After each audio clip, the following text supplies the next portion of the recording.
돈을 많이 벌고 싶다. 이것은 목표가 아니다. 나는 매월 1,000만 원 이상의 수익을 올린다. 이것이 목표다. 여러분은 성공합니다. 여러분이 그걸 원했기 때문이죠.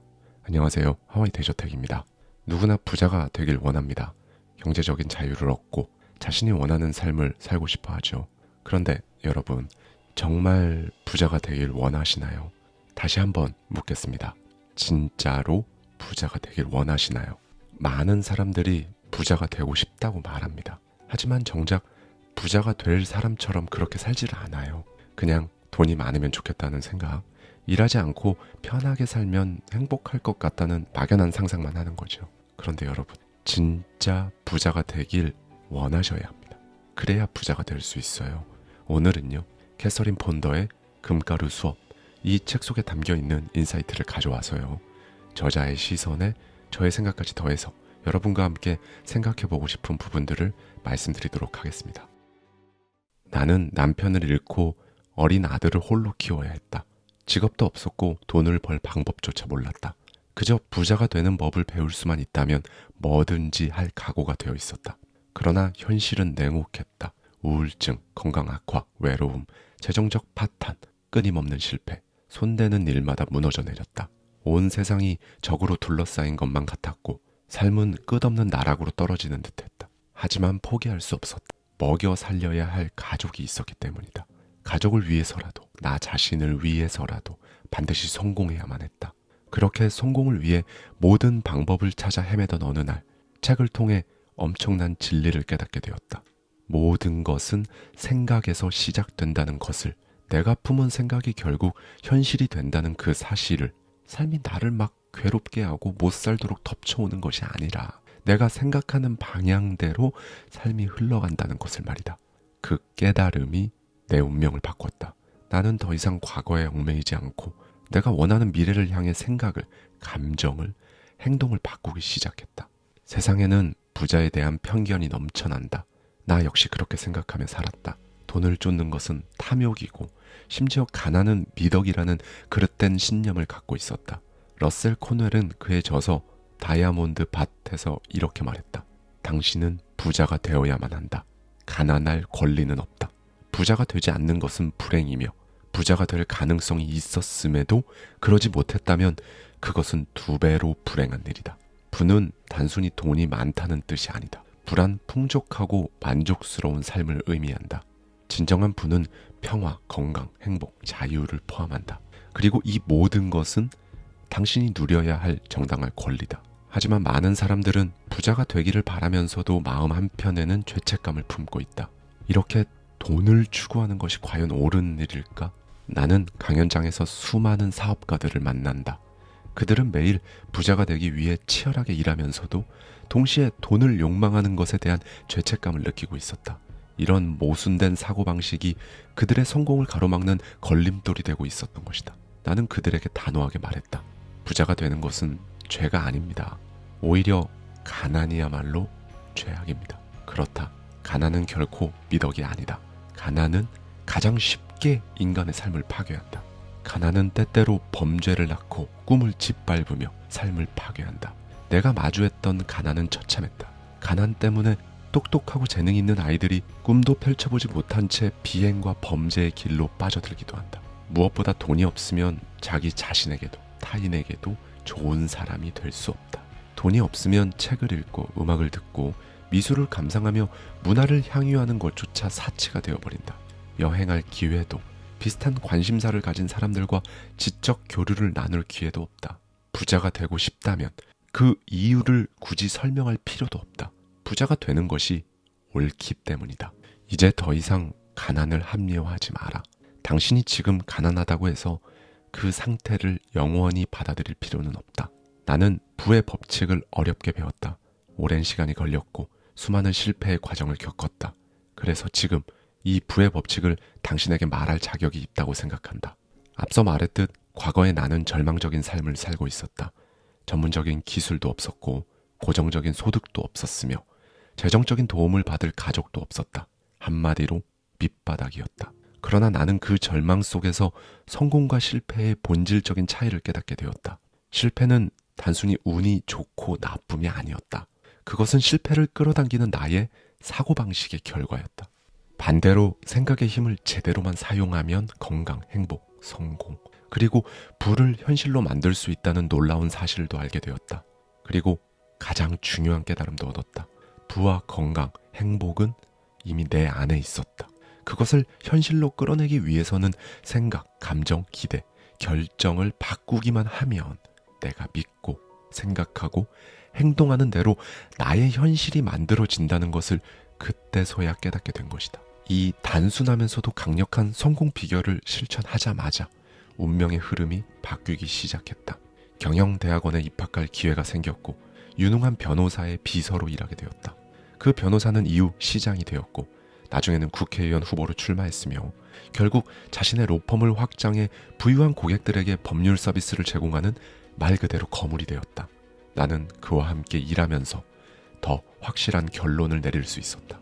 부를 끌어당기는 사람은 따로 있다. 그리고 절대로 우연히 부자가 되지 않는다.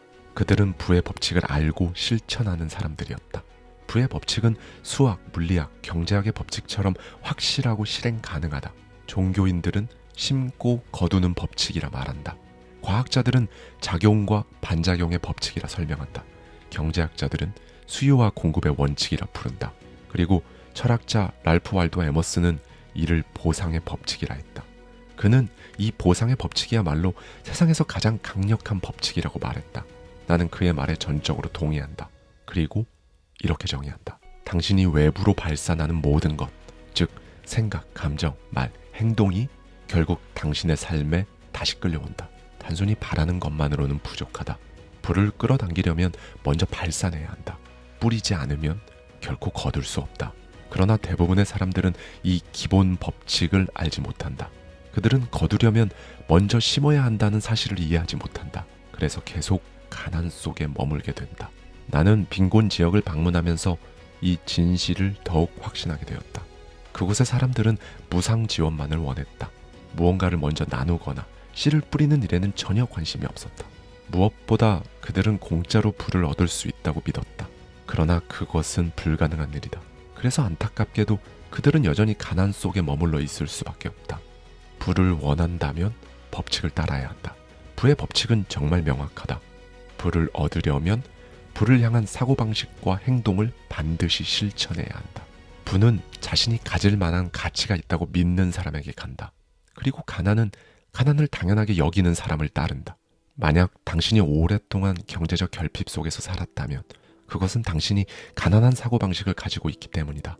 하지만 거기에 머물 필요는 없다. 지금 이 순간 변화할 수 있다. 부는 특정한 사람들만을 위한 것이 아니다. 당신 역시 충분히 누릴 자격이 있다. 당신이 부자가 되는 것은 단순한 선택이 아니라 옳은 일이다. 부자가 되는 것은 당연한 일이다. 그러니 더 이상 고민하지 마라. 생각을 바꿔라.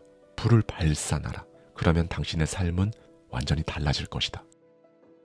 성공은 자신이 가지고 있는 욕망을 표현하는 것에서부터 시작된다. 마음속 깊이 품고 있는 욕망을 불가능한 꿈이라며 억누르지 마라.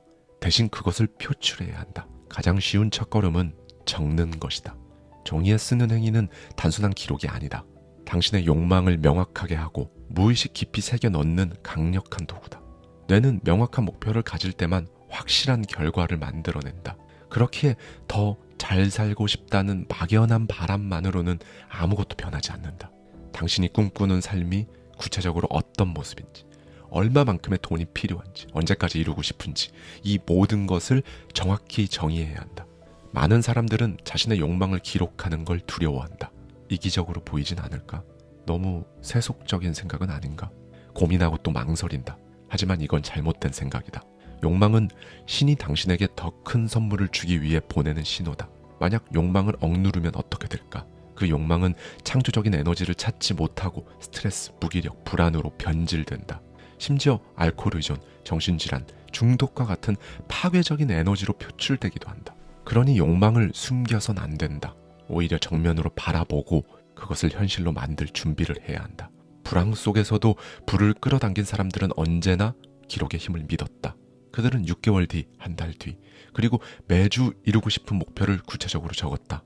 필요할 때마다 목록을 수정하며 더 이상 매력적이지 않은 목표는 지웠고 더 크고 선명한 목표를 추가했다. 무엇보다 그들은 이 목록을 자신의 삶을 변화시킬 설계도처럼 여겼다. 그리고 매일 소리내어 말했다. 나는 목표가 실현될 방식을 걱정하거나 의심하지 않았다. 그저 기록하고 선언하고 행동했을 뿐이다. 나는 지금도 매일 아침 커피 한 잔과 함께 조용히 앉아 그날 이루고 싶은 크고 작은 목표를 적는다. 이 과정은 단 몇 분밖에 걸리지 않지만 나에게 강력한 메시지를 준다. 나는 내 하루를 통제하고 있다. 그리고 하루가 끝날 때 그날 성취한 것들을 돌아보고 감사하며 다음날 이루고 싶은 목표를 적는다. 이 습관을 들이고 나니 하루가 내 뜻대로 흘러가지 않는 날이 거의 없었다. 부는 절대 우연이 아니다. 부는 건물처럼 다리처럼 철저한 설계의 결과물이다. 계획 없이 성공이 이루어질 가능성은 0%에 가깝다. 부자가 되고 싶다면 먼저 부자가 될 계획을 세워라. 아직 당신이 무엇을 원하는지 명확하지 않다면 지금 당장 원하지 않는 것부터 적어보라. 삶에서 정리하고 싶은 것, 사라지길 바라는 것들을 나열하라. 진짜 원하는 것들을 적어라. 한 줄이라도 좋다. 펜을 들고 당신의 목표를 적는 것부터 시작하라. 적은 뒤엔 이렇게 선언하라. 나는 나의 목표를 완벽하게 이루었다. 더 좋은 것이 나에게 오고 있다. 이 말을 할 때 당신은 속으로 반신반의할 수도 있다. 괜찮다. 중요하지 않다. 지금 이 순간부터 의심이 아닌 확신을 선택하면 된다. 이 선언을 매일 반복하다 보면 당신의 뇌는 이 말을 사실로 받아들이기 시작할 것이다. 그러면 현실이 바뀌기 시작한다. 돈을 많이 벌고 싶다. 이것은 목표가 아니다. 나는 매월 1,000만 원 이상의 수익을 올린다. 이것이 목표다. 여유로운 삶을 살고 싶다. 이것도 목표가 아니다.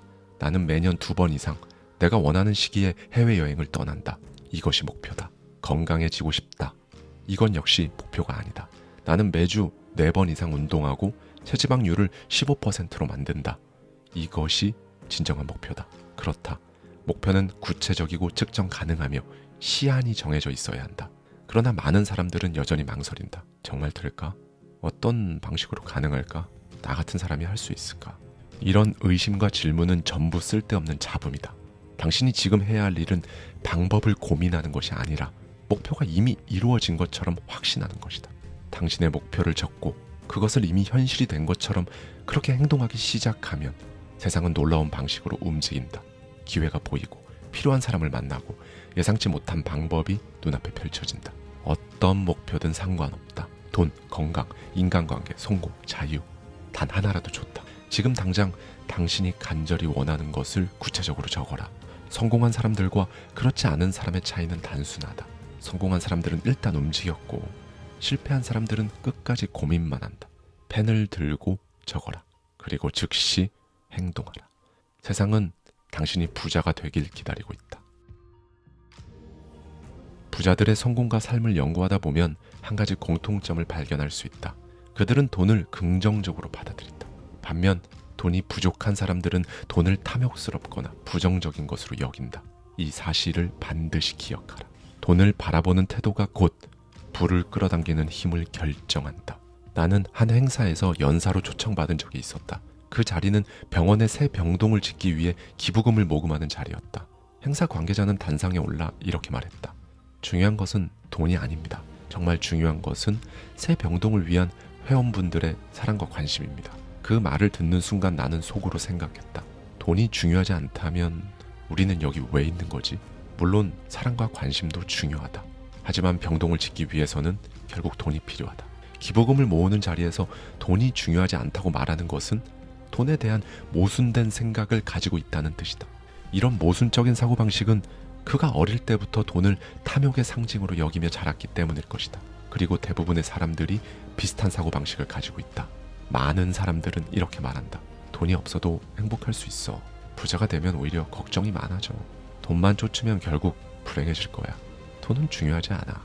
그러나 이런 말을 하면서도 그 중요하지 않다는 돈을 벌기 위해 매일 출근하고 하루 종일 일을 한다. 이렇게 혼란스러운 사고방식을 가진 사람은 목표도 결과도 절대 명확해질 수 없다. 결국 문제는 돈이 아니라 돈에 대한 태도다. 돈을 부정적으로 바라보는 한 당신의 현실은 절대 변하지 않는다. 내가 만났던 부자들은 공통적으로 이런 말을 했다. 나는 파산한 적은 있지만 가난했던 적은 없다. 가난하다는 것은 마음의 상태일 뿐이다. 그리고 가난은 일시적인 상황이다. 이 말이 가진 의미는 강력하다. 부자들은 돈을 잃을 수는 있어도 가난한 사고방식을 가지진 않는다. 돈은 잃어도 다시 벌면 된다. 하지만 가난한 사고방식을 가진 사람은 절대 돈을 벌지 못한다. 오늘부터 돈을 바라보는 시선을 바꿔라. 돈을 부정적으로 바라보는 삶에서 반드시 벗어나야 한다. 당신이 부자가 되려면 돈을 긍정적으로 받아들여야 한다. 그리고 이렇게 생각하고 말하라. 나는 부를 받아들일 준비가 되었다. 돈은 선한 것이며 나의 삶에 풍요를 가져온다. 나는 부자가 될 가치가 있으며 부자가 되는 것이 옳다. 그렇다. 돈은 돈에 대한 당신의 태도에 반응한다. 당신이 어떻게 생각하느냐에 따라 다가오기도 하고 멀어지기도 한다. 이제 더 이상 돈을 죄악시하지 마라. 돈은 당신이 원하는 삶을 살 수 있도록 돕는 도구일 뿐이다. 무엇보다 돈은 한 곳에 정체되길 원하지 않는다. 돈은 흐르면서 더 큰 부를 만들기 때문이다. 국가의 경제가 원활한 자금 순환에 달려있듯 개인의 성공 역시 돈이 어떻게 흐르는지에 달려있다. 그래서 부자들은 돈을 쌓아두지 않는다. 그들은 돈을 활용하고 투자하고 성장시키는 것이 돈을 끌어당기는 법칙임을 알고 있다. 불황과 경기 침체는 언제 발생하는가? 사람들이 돈을 움켜쥐고 움직이지 않을 때다. 이것은 개인의 삶에서도 마찬가지다. 그렇다고 저축이 나쁜 것은 아니다. 그러나 돈을 두려워하고 움켜쥐는 것은 오히려 가난을 끌어당긴다. 무엇보다 돈이 없다고 말하지 마라. 그 말이 가난을 부른다. 당신이 돈이 없다고 말하는 순간 당신의 뇌는 그 부족함을 계속해서 증명하려 한다. 난 이걸 살 형편이 안 돼. 돈이 없어서 못해. 나는 항상 돈이 부족해. 이런 말들은 가난과 한계를 계속해서 생산하는 씨앗이다. 성공한 사람들은 절대 자신의 재정적 어려움을 남들에게 떠벌리지 않는다. 왜냐하면 가난을 입에 올리는 순간 가난이 더 깊어지기 때문이다. 지금부터라도 말하는 습관을 바꿔라. 가난을 말하는 대신 이렇게 말하라. 나는 나의 경제적인 목표를 향해 나아가고 있다. 내가 원하는 만큼의 돈을 벌 수 있는 기회가 점점 많아진다. 나는 충분한 돈을 벌고 사용할 수 있는 사람이다. 말이 바뀌면 사고방식이 바뀐다. 사고방식이 바뀌면 행동이 바뀌고 결국 현실도 바뀐다. 그리고 부자가 되려면 받는 것도 배워야 한다. 가난한 사람들은 누군가 선물을 주거나 돈을 줄 때 이렇게 말하곤 한다. 안 그러셔도 되는데요. 이걸 받아도 될까요? 죄송해서 못 받겠어요. 이것은 돈을 밀어내는 말이다. 마치 나는 받을 자격이 없어 라고 스스로 선언하는 것과 같다. 이와 관련된 실험이 하나 있다. 실험 참가자들에게 공짜 커피 쿠폰을 나눠줬을 때 부유한 사고방식을 가진 사람들은 고맙습니다 라고 자연스럽게 받고 즐겼다. 반면 가난한 사고방식을 가진 사람들은 저는 괜찮아요 라며 거절하거나 나중에 돌려드릴게요 라고 말했다. 이런 태도는 돈을 끌어당기지 못한다. 누군가 기꺼이 베푼 선물과 돈이라면 감사하는 마음으로 받아라. 정말 감사합니다. 소중히 사용하겠습니다. 덕분에 더 좋은 기회를 만들겠습니다. 돈과 선물을 기꺼이 감사한 마음으로 받아들이는 사람만이 진짜 부를 끌어당길 수 있다. 기억하라. 진짜 부자는 기꺼이 베풀고 기꺼이 받을 줄 아는 사람이다. 부자가 되려면 열심히 일해야 한다. 그러나 단순히 일만 한다고 부자가 되는 것은 아니다. 주위를 둘러보자. 매일 아침부터 밤 늦게까지 땀 흘리며 일하는 사람들이 넘쳐난다. 그렇다면 왜 그들 중 대부분은 경제적 자유를 얻지 못할까? 그 이유는 간단하다. 그들은 단순히 생존을 위해 일할 뿐 부를 끌어당기는 태도와 성공을 위한 사고방식을 가지고 있지 않기 때문이다. 내가 아는 한 여성이 있다. 그녀는 2개의 대학 학위를 가지고 있었고 경영대학원 연수 경험까지 있었다. 하지만 그녀는 빚에 시달렸고 연이어 해고를 당했다. 문제는 실력이 아니었다. 그녀의 태도가 문제였다. 그녀는 과거 동료와 회사를 원망하며 자신이 늘 피해자라고 생각했다. 그녀의 입에서는 늘 불평과 불만이 끊이지 않았다. 심지어 자신의 재정 문제를 늘어놓으며 주변 사람들에게 동정을 구하기도 했다. 나는 그녀에게 조언했다. 실패에 대한 생각을 버리고 부를 끌어당기는 사고방식으로 바꿔야 합니다. 그러나 그녀는 분노했다. 세상을 원망하는 것이 더 쉬웠기 때문이다. 결국 곁에 있던 사람들이 하나 둘씩 떠났고 그녀는 부정적인 상황 속에 갇혀버렸다. 반면 또 다른 여성이 있다. 그녀는 50대였고 남편과 사별한 후 혼자 살아가고 있었다. 자녀도 없었고 의지할 친척도 없었다. 그러나 그녀는 결코 자신의 상황을 불행하다고 여기지 않았다. 그녀의 직업은 묘지 판매원, 많은 사람들이 꺼리는 일이었다. 하지만 그녀는 단순히 묘지를 파는 것이 아니라 고객들에게 미래의 평온한 안식처를 제공하는 일이라고 믿었다. 이 긍정적인 태도 덕분에 그녀는 누구보다 안정적인 삶을 살았고 결국에는 경제적 자유까지 누릴 수 있었다. 이 두 사람의 차이는 무엇이었을까? 바로 일에 대한 태도다. 일에 대한 태도가 부의 크기를 결정한다. 많은 사람들은 일을 그저 돈을 벌기 위한 고된 노동으로 생각한다. 하지만 성공한 사람들은 다르게 본다. 그들에게 일이란 자신의 능력과 가치를 세상에 증명하는 기회이자 부를 창출하는 도구, 더 나은 삶을 위한 레버리지다. 미국의 철학자 윌리엄 제임스는 말했다. 대부분의 사람들은 자신의 능력의 10%도 사용하지 않는다. 그렇다. 우리는 스스로를 너무 작게 생각한다. 부자가 되는 것은 특별한 사람들의 전유물이 아니다. 누구나 일을 대하는 태도를 바꾸는 순간 부의 흐름은 달라질 수 있다. 그리고 성공하는 사람들은 과거를 탓하지 않는다. 그들은 지금 당장 할 수 있는 일을 찾는다. 반면 성공의 사다리 맨 아래에 머무는 사람들은 대부분 자신의 실패를 남의 탓으로 돌린다. 내 인생이 이렇게 된 건 그때 그 사람 때문이야. 내 환경이 나빴기 때문에 어쩔 수 없었어. 이런 생각들은 결국 스스로를 무너뜨리는 독이 된다. 현재 상황이 만족스럽지 않다면 당신은 지금 무엇을 하고 있는가? 그 상황을 개선하기 위한 구체적인 목표는 무엇인가? 자기 개발을 위해 책을 읽고 있는가? 새로운 기회를 잡기 위해 움직이고 있는가? 아니면 단순히 불평만 늘어놓으며 늘 그러했듯 시간을 낭비하고 있는가? 대부분의 사람들은 변화를 원하지만 그 변화를 위해 노력하지 않는다. 그러나 성공한 사람들은 고민하지 않는다. 그들은 일단 움직인다. 당신이 진정으로 원하는 것이 있다면 불평하고 있을 시간이 없다. 그 목표를 이루기 위해 어떻게 해야 할지 고민하는데 온 힘을 쏟아야 한다. 당신은 지금 당신의 능력을 온전히 사용하고 있는가? 아니면 단순히 생존을 위해 일하고 있는가? 에너지를 구체적인 목표에 집중하면 다른 사소한 것들은 힘을 잃는다. 현실을 바꾸고 싶다면 먼저 당신의 에너지를 한 곳에 집중해야 한다. 그리고 그 에너지가 머무는 내면을 바꿔야 한다. 자신을 피해자로 만들지 마라. 과거를 탓하며 사는 사람은 절대 앞으로 나아갈 수 없다. 현재에 집중하라.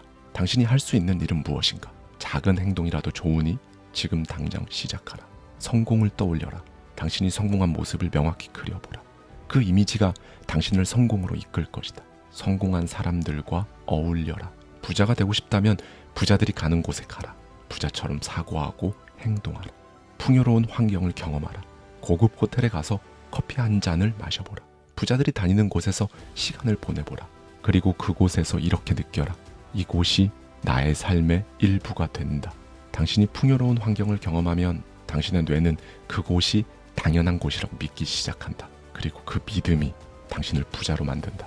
지금의 삶이 만족스럽다면 그냥 그대로 있어도 된다. 그러나 더 나은 삶을 원한다면 지금 당신의 생각과 행동을 바꿔라. 지금도 늦지 않았다. 오늘 이 순간이 당신이 변할 수 있는 최고의 순간이다. 숨이 차오르고 모든 에너지를 소진한 것처럼 느껴질 때 인간은 본능적으로 더 깊이 호흡하려 한다. 성공도 마찬가지다. 여러분은 성공합니다. 여러분이 그걸 원했기 때문이죠. 안녕하세요. 하와이 대저택입니다. 성공한 사람들의 이야기를 들어보면요. 놀랍도록 비슷한 패턴이 반복됩니다. 그들의 삶을 관통하는 큰 줄기가 있어요. 수많은 자기계발서, 성공과 부에 대한 책과 글을 읽어봐도 마찬가지입니다. 같은 내용이 반복된다는 건요. 그게 맞다는 걸 의미하겠죠. 오늘도 어제에 이어서 캐서린 폰더의 금가루 수업, 이 책 속에 담겨있는 인사이트를 가져와서요. 저자의 시선에 저의 생각까지 더해서 여러분과 함께 생각해보고 싶은 부분들을 말씀드리도록 하겠습니다. 내가 책을 집필하는 동안 원고 정리를 도와주던 비서가 갑자기 일을 그만두었다. 이유를 묻자 그녀는 화난 얼굴로 말했다. 선생님의 글을 읽으면서 돈에 대한 생각이 완전히 바뀌었어요. 그대로 따라해봤더니 남편과 하던 일이 기적처럼 풀리기 시작했습니다. 이제는 남편과 함께 그 일을 키워나가야 할 것 같아요. 나는 그녀의 앞날을 진심으로 축복하면서 새로운 비서를 고용했다. 하지만 놀랍게도 얼마 지나지 않아 그녀 역시 일을 그만두었다. 그녀가 처음 일을 시작했을 때 그녀의 남편은 실직 상태였고 경제적으로 어려운 상황이었다. 그런데 몇 주 후 그가 전혀 예상치 못한 기회를 얻으며 엔지니어링 분야에서 최고의 직장을 얻게 되었다. 그녀는 흥분된 목소리로 내게 말했다. 책에서 말하는 부의 법칙을 실천했더니 정말로 상황이 완전히 바뀌었어요. 그리고 이것이 끝이 아니었다. 집에서 살림을 도와주시던 분도 어느 날 갑자기 나를 찾아와 말했다. 선생님, 이제 가사 도우미 일은 그만두겠습니다. 대신 저를 양제사로 고용해 주시겠어요? 그녀는 내 원고를 직접 읽어본 적은 없었지만 내가 책을 쓰는 동안 들려준 부의 법칙을 실천하기 시작했던 것이다. 그리고 마침내 오랫동안 꿈꾸기만 했던 일을 실행에 옮기기로 결심한 것이었다. 그녀는 정장을 제작하는 양제 기술을 익히기 위해 꾸준히 노력했고 자신만의 사업을 시작했다. 그 결과 성공적인 양제사로서 자신의 꿈을 실현하게 되었다. 이 모든 변화들은 우연이 아니다. 그들은 부의 법칙을 듣고 그것을 진짜로 믿고 실천했다. 그리고 그 믿음과 실천이 그들의 현실을 바꾸었다. 아마 당신도 경제적인 자유를 원할 것이다. 돈 때문에 걱정하지 않고 원하는 삶을 살아가는 것, 그것이야말로 모든 사람들이 꿈꾸는 궁극적인 자유일 것이다. 그런데 현실은 어떤가? 역사상 가장 풍요로운 시대에 살고 있음에도 불구하고 여전히 수많은 사람들은 돈 때문에 힘들어하고 돈 때문에 진짜 원했던 인생을 포기하기도 한다. 경제적인 자유는 사람마다 다른 의미를 가진다. 누군가는 경제적 의무에서 벗어나는 것을 의미할 수도 있고 누군가는 말 그대로 백만장자가 되는 것을 의미할 수도 있다. 하지만 본질은 같다. 돈 때문에 선택이 제한되지 않는 삶, 내가 원하는 것을 자유롭게 결정할 수 있는 삶, 이것이 바로 진정한 의미의 경제적인 자유다. 돈을 통제하고 원하는 삶을 살 수 있는 그런 능력, 진짜 재정적 독립을 원한다면 다음에 10단계를 따라가라. 1단계, 당신을 가로막는 두려움을 직면하라. 조용히 앉아 스스로에게 질문하라. 나는 왜 돈을 벌지 못하나? 나는 왜 재산을 불리지 못하지? 이 질문을 통해 당신을 가로막고 있는 두려움과 한계를 정확히 알아야 한다. 그 두려움을 직면하고 깨뜨려야 한다. 2단계, 당신이 원하는 재정적 독립의 모습을 구체적으로 그려라. 당신이 경험하고 싶은 가장 높은 수준의 모습을 머릿속에 그려봐야 한다. 원하는 연봉의 액수, 꿈꾸는 집의 위치와 실내 디자인, 입고 싶은 옷의 브랜드와 스타일, 타고 싶은 자동차의 모델, 심지어 어떤 사람들과 만나고 싶은지, 어떤 대화를 나눌지도 선명하게 떠올려야 한다. 당신이 상상하는 부유한 삶이 머릿속에서 선명해질수록 현실이 될 가능성도 커진다. 3단계, 당신의 목표를 남들에게 말하지 마라. 많은 사람들이 부자가 되는 꿈을 포기하는 이유는 남들의 시선 때문이다. 너무 욕심 부리는 거 아니야? 현실적으로 그런 건 힘들어. 돈만 쫓으면 행복하지 않아. 이런 말에 흔들릴 필요가 없다. 당신의 삶을 대신 살아줄 사람은 이 세상에 아무도 없다. 성공하고 싶다면 남들의 시선과 조언이 아닌 당신의 꿈과 목표를 믿어라. 4단계, 첫 번째 행동, 그걸 실행하라. 목표를 정했다면 이제 움직여라. 아무리 거창한 계획도 실천 없이는 의미가 없다. 재정 관리에 대한 책을 읽기, 부자들이 실천하는 습관을 배우기, 새로운 수입원을 만들기 위한 작은 사업 시작하기, 불필요한 소비를 줄이고 자산 모으기. 크고 작은 행동을 구분하지 마라. 지금 당장 시작하는 것이 중요하다. 5단계, 재정적 독립을 위한 마감일을 정하라. 언젠가는 돈을 많이 벌 거야. 조만간 내가 경제적 여유를 누린다, 진짜. 앞서도 말했듯 이런 모호한 계획으로는 절대 부자가 될 수 없다.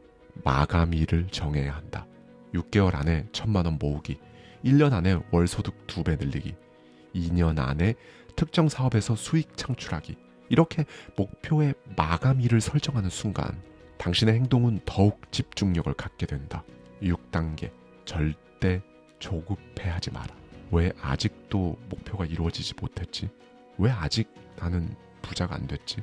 이런 조급한 마음이 당신의 성공을 방해하는 가장 큰 적이다.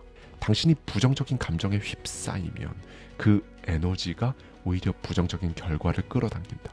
믿어라. 당신이 꾸준히 움직이는 한 부는 반드시 당신에게 온다. 7단계, 부정적인 사람들과 멀어져라. 부자가 되려면 부자처럼 생각하는 사람들과 함께하라. 돈 버는 건 원래 힘들어. 돈 버는 게 얼마나 힘든 줄 알아? 남의 돈 먹는 게 그렇게 쉬운 게 아니야. 이렇게 말하는 사람들과 어울리지 마라. 큰 부자는 다 타고나는 거야 라고 말하는 사람도 피하라. 성공한 사람을 깎아내리는 부류와 함께하지 말라는 것이다. 당신이 어울리는 사람들의 평균이 곧 당신의 미래다. 8단계, 부는 이미 당신의 것이다. 이 생각은 정말 중요하다. 지금 당장 원하는 부를 아직 손에 넣지 못했을지라도 그 부는 이미 당신에게 올 준비가 되어 있다.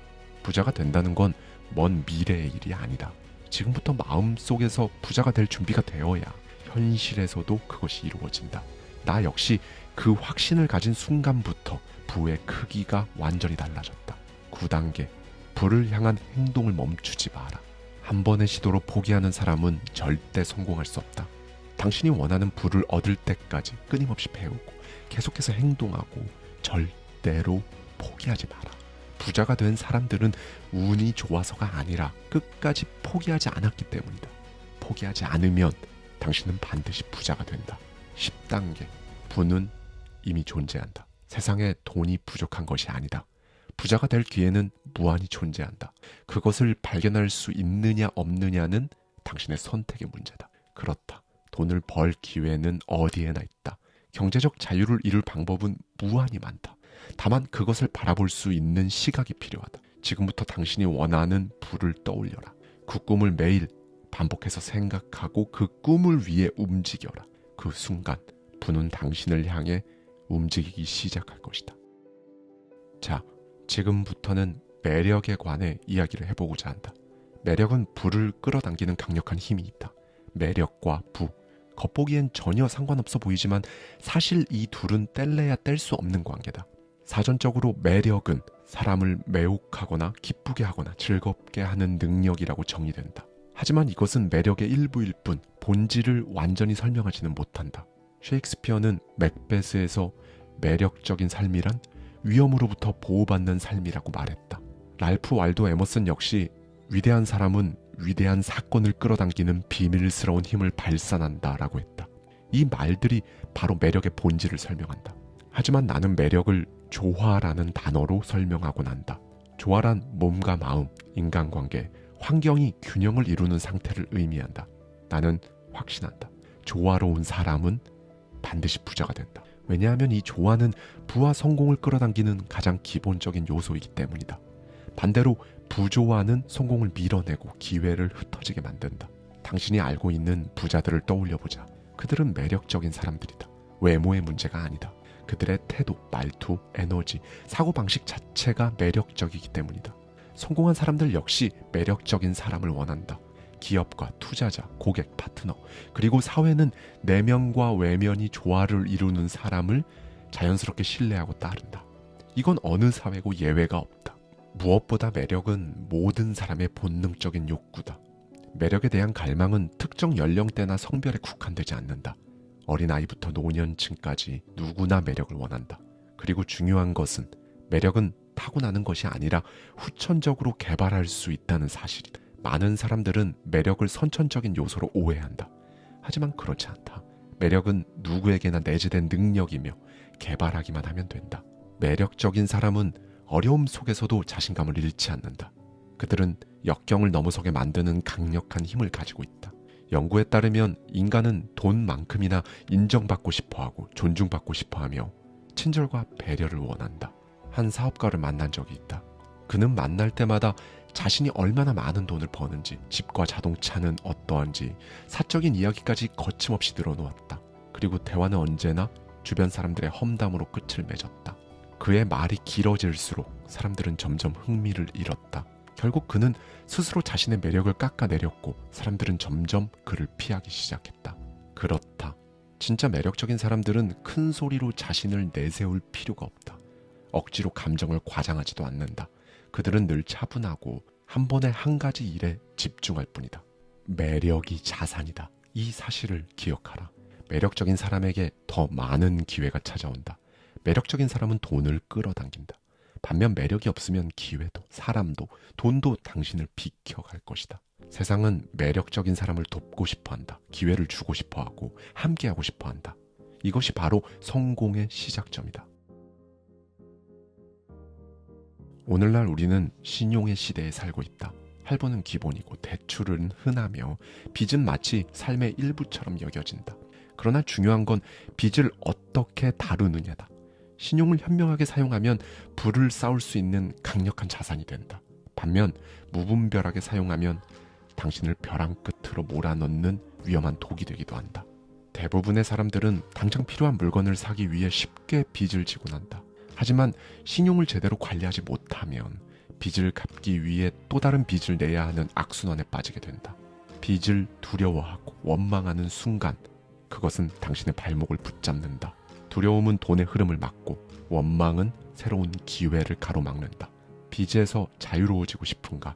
그렇다면 빚을 바라보는 태도부터 바꿔라.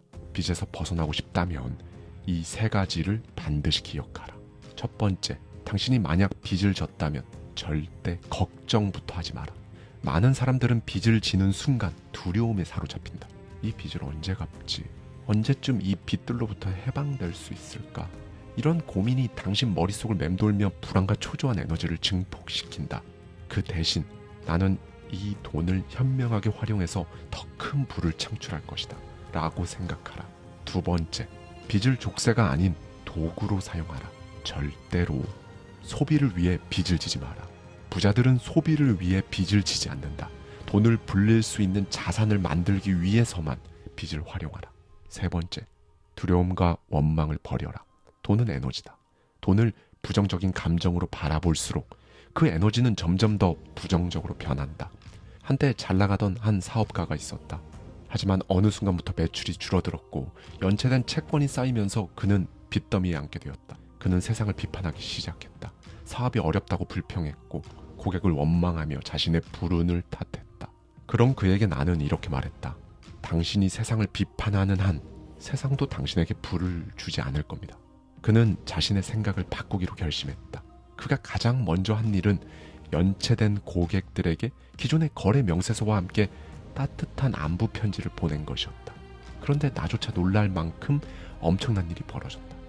오랜 시간 돈을 갚지 않았던 거래처 사람들이 하나 둘씩 빚을 갚기 시작한 것이다.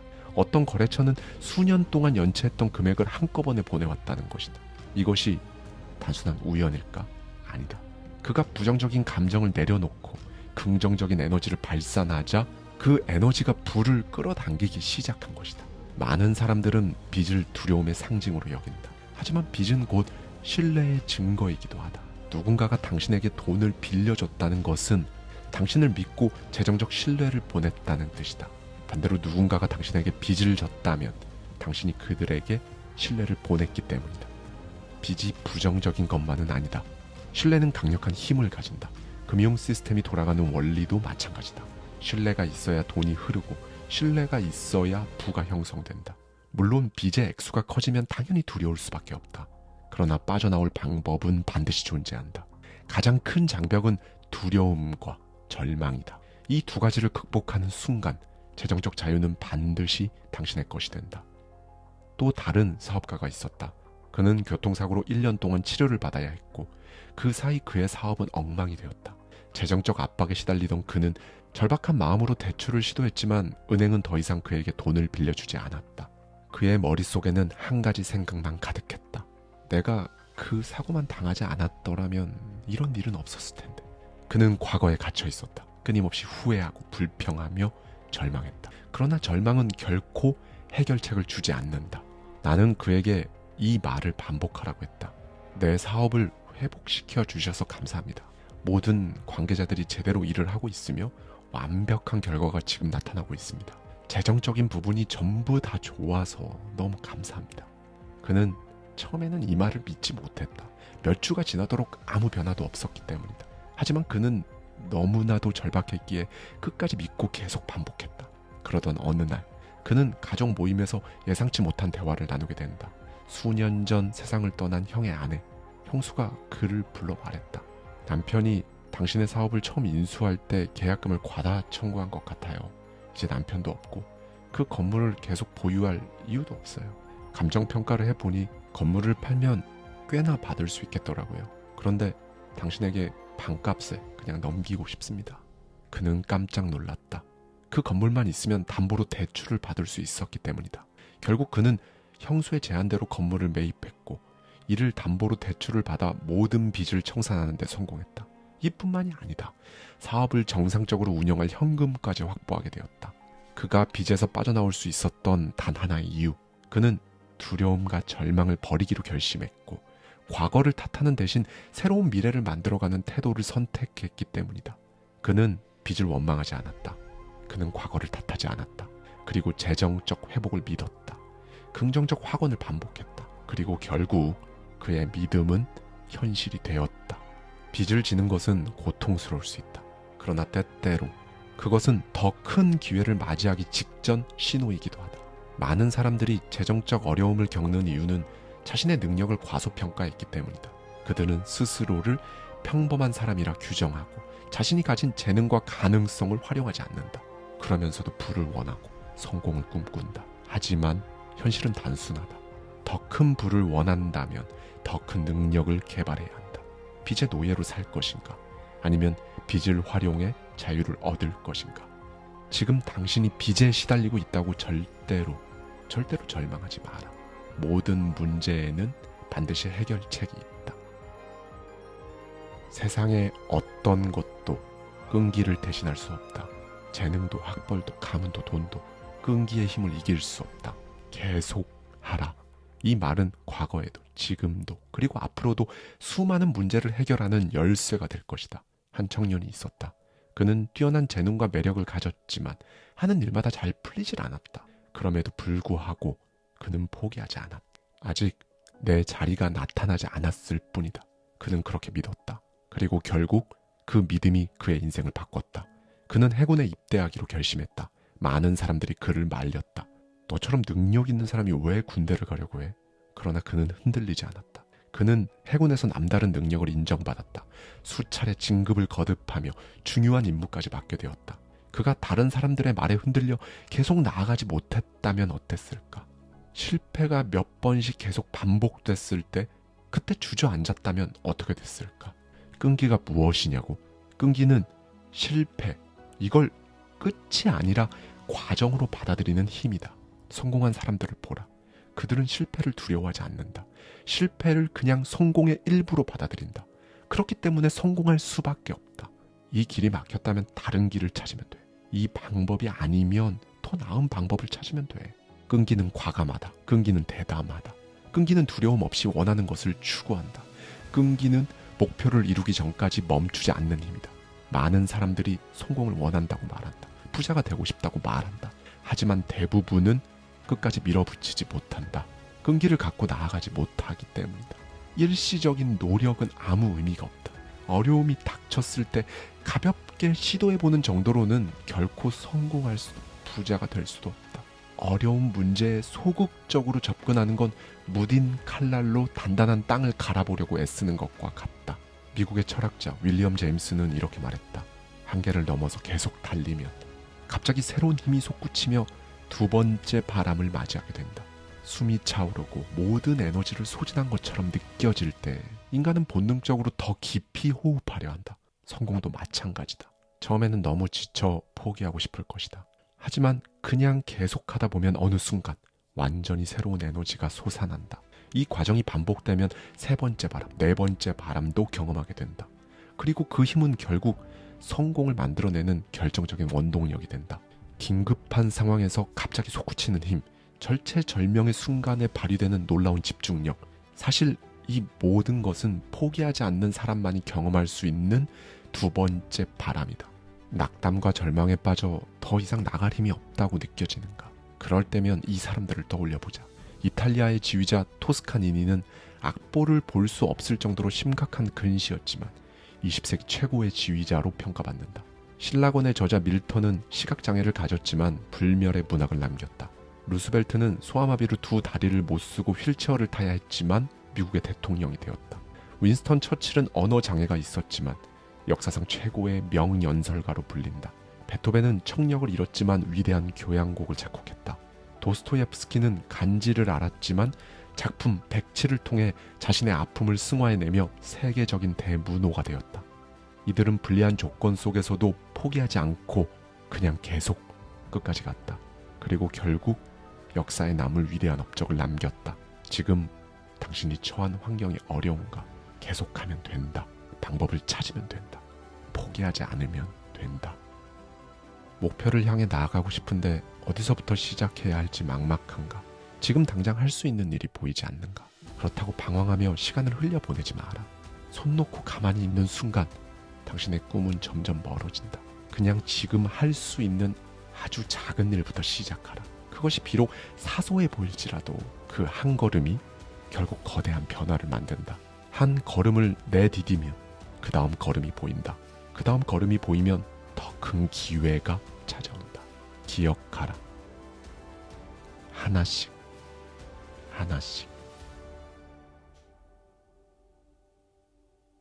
감사합니다. 지금까지 하와이 대저택이었습니다.